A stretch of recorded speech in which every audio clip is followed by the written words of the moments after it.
Hey y'all. I guess I figured it out with a lot of help.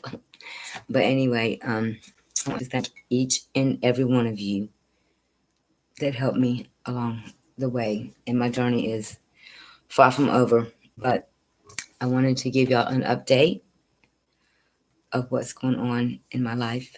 And I think I have it all figured out, and it's really, really sad. And you gotta help me get through this, y'all. I'm now learning how to live life without my sister. And it's very difficult. I don't remember life without her. So, y'all know that I've got like a corrupt family, unfortunately. But it goes deeper than I even thought. Okay, so let's talk about orphans. Orphans, let's think of some of the names that they call them, like misfits. There's a lot of, this is what I want to change, y'all. The way we look at them. And how strong and tough they are to be able to be in the world without all the things that they said I was.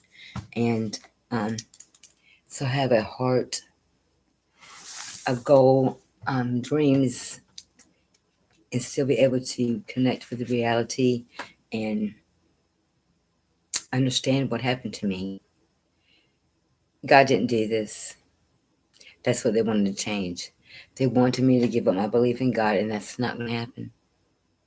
I've seen too many miracles. I've witnessed, I have walked through the pits of hell and and heaven. And they don't like that either. They don't like me because my light's a little too bright. And even my kids when they were younger, I can't believe that they started very, very young. It started with my sister Marcia and my daughter. Okay.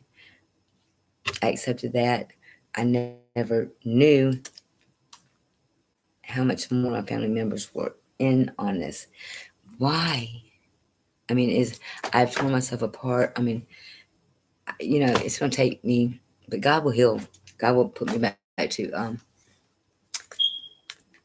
I kept telling Beth that. She's like, oh my gosh, Tammy, we've living on the road. It really wore on us. And we didn't understand what was going on because we're empaths. We didn't think our own family was doing this to us. And in my gut, I knew I just had to keep us away from them because I knew it was them. I didn't want to accept that they were actually doing this to us.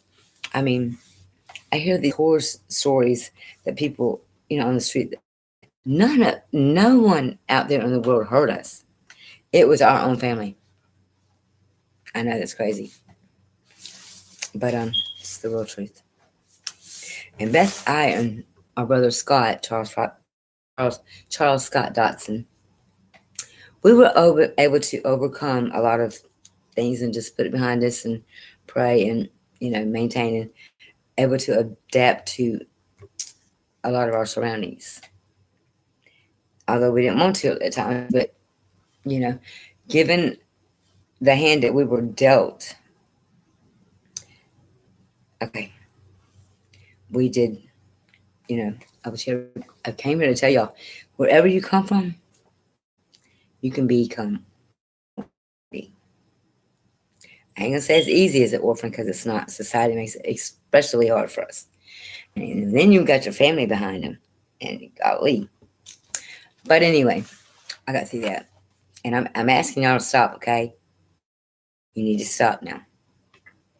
Okay, because you report them, things are going. The law doesn't do anything. You call the law, then you call her 911, hussy bitch. That's not cool.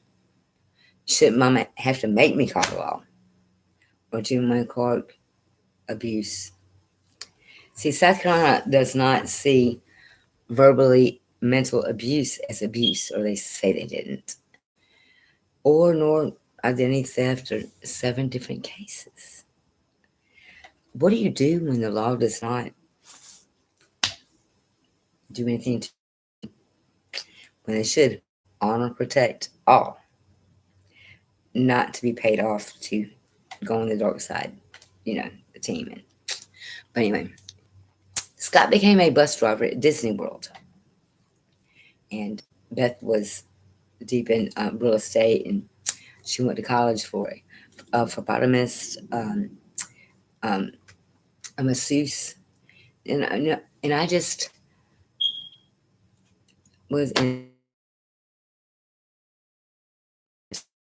pretty much I had lunch wagons for 20 years. I was able to be at home with my children and cook and make sure they got fed, nourished, and baths, and while I was cooking and running my business, and and so I was more at home. That's I'm a home family oriented person, and my dreams, if, if we were to ever get our inheritance that was left to us from the Blakeleys, Grandpa King and Nanny Blakely, okay, which before our parents, thank goodness that they had put this in set. I guess they thought something was really wrong, and it was. So they had already set up this trust fund for us, after our grandparents and grandmother gave it to my mother. Our parents set this up that made sure that we would get this. Well, we didn't.